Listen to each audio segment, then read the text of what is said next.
Hello and welcome back to another video. This is going to be a quick update on the kit I'm currently working on. I started this maybe 2 weeks ago now. Yeah, 2 weeks ago or so.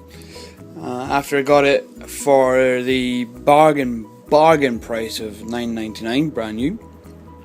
If you can't tell already, it's a hawk, it's red, it's the Revell 132 Red Arrows hawk. Ideally I would have maybe preferred the kind of slightly newer boxing of the T1 trainer. The actual kit is the same, it just comes with an extra sprue with some weapons on it and some pylons for the actual trainer version, and obviously decal sheet for that, rather than this, which just comes with Red Arrows decals. The other advantage, if you like, is that the other kit comes in kind of normal grey plastic, not this red plastic which the Red Arrows one comes in. So, as you can see in front of you so far, it's quite big, although the Hawk's quite a small aircraft anyway, so this gives you a sense of scale. This is the normal booklet, so one half of this is A4.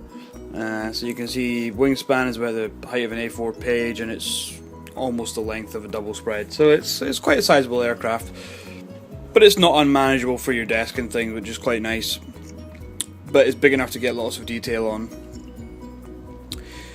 The kit itself has actually got very nice recessed panel lines. The little wing vortice things are raised here. The panel lines are fine, the rivet detail is fine. Yeah, it's really good despite the fact it's red plastic. I hate that, but you know, what are you going to do? Excuse me. I was going to add some pictures to this, but I just want to do a quick upload, and I can't be bothered faffing about sticking this into some software, and I can't upload it from my computer here at home because I film this on my phone and the video formats don't get read by Windows Movie Maker, and I tried to convert it and the files convert, then they read, but then the sound's all gone, and it's just all that to be able to add pictures to it afterwards. Although, oh no, I will. So what I'll do is, I'm blabbering. I will stick some work in progress pictures, which I do have, at the end of this video. Honest. We show some of the cockpit and things like that. So far, then, as you can see, the fuselage is together, the wings are on, the tailplane's on, the rudder's on, the ailerons are on, the intakes are on, the cockpit's in.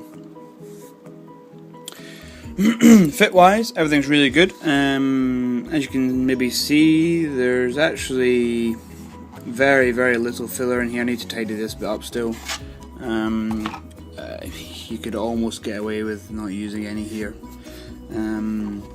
Just a little bit down these seams here and just along the top, just because these intakes are two parts, so two halves, and then they move onto here. So there's a seam down here, a seam along the top, and seams along the bottom here, but they sand off nice and easy. The fuselage sanded off. It looks like there's a seam here, but that's just some discoloration due to the glue. It's actually that could maybe do with a little bit of work, but and here maybe, but it is generally quite good.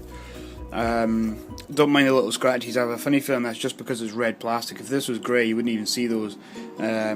Coloured plastic, which is not grey or white, when you scratch it, you get a discoloration, a lightening of the colour. So that's why the scratches stand out. It's quite smooth actually, and I use Vallejo primer, which should fill all that in no bother. I've got this bit to tidy up. There was a very slight step here. This all needs, and these bits are just a little bit tricky for me to get into, so I just got to do that still. Then the next stage will be to make up, but not attach, but make up the undercarriage. I don't quite know why I bothered painting this wheel well, but not the main ones. I completely didn't bother, but I'll do them afterwards. I'll paint the entire thing and then just mask around here and spray these wheel wells. It's easy enough done. I need to actually stick some grey paint into there, because what I'd done is I painted one half of this, and the undercarriage wheel well box sticks to one side of the fuselage here, and I'd forgotten to then paint the inside of there so you can actually see the red with the red plastic, the light comes through it. So I'll need to just get a brush and dab some paint just in there just to blank that bit off. Although when the plane's like that and it's got the undercarriage doors on it and the wheel in there, you're not going to notice anyway. So that's that so far. Let me just show you into the cockpit. Try to get some more light here. It's still shiny because it's had a gloss varnish before I put the wash on and things, so that'll get matted down. The consoles here are decals, as is the come on, focus. As is the instrument panel. Slightly annoyingly, I've noticed I'm going to have this the cockpit open, wheels down on the ground, as I do with a lot of my planes. You know, what's the point in hiding all the detail that's around there? If you're going to make a plane that's flying, you then just need to make stand for it and all this other nonsense. The artificial horizon is actually sideways, as if it's flying, which is a little bit silly, but there you go. In front, just some light silver dry brushing there on the footwell rests. It's had a general black wash just to get it a wee bit grubby. Red Arrow's jet not going to be all dirty really, just a little bit, just to highlight the rivets and stuff there, and I think it works quite well. Here we have the two ejection seats. I've left them separate for now. They're quite nicely detailed. The harnesses come as decals. That looks like a pair of pants to me. For you Americans, pants is what we call your underwear, like your boxer shorts or Y-fronts, whatever. That's what I think that looks like, or a nappy. They don't fit on there. I tried to take these off and they just don't fit, and they look rubbish, and they're bright and they're gash, frankly. So at some point in the future, I'm going to buy the Edward photo etch seatbelt set for it. I don't have the cash now, but it's fine. It can wait. The seats just slot in nice and easy anyway, so it's not a major problem.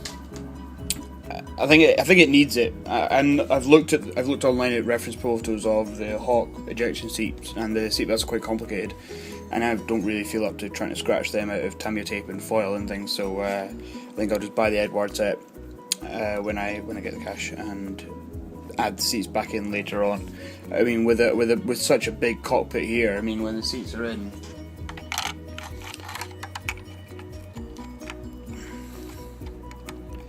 When the seats are in, you know, that's a really big, obvious space. I think it will really work with the photo etch seat belts. I'm going to have the canopy open, and the canopy opens sideways on this one as well, so it really makes all this visible. So that's about that for now. That's had a wash. I'm going to maybe tidy it up, though. I'm not hugely happy with that. For some reason, the wash didn't really flow as well on that bit as it did in here. So I'm going to redo that, I think. So. As I said, I'll stick some work in progress pictures at the end, showing you the various stages of the build so far. Thank you for watching. Please leave a comment, like the video, subscribe if you haven't already, and I will see you in the next video. Thanks very much. Bye now.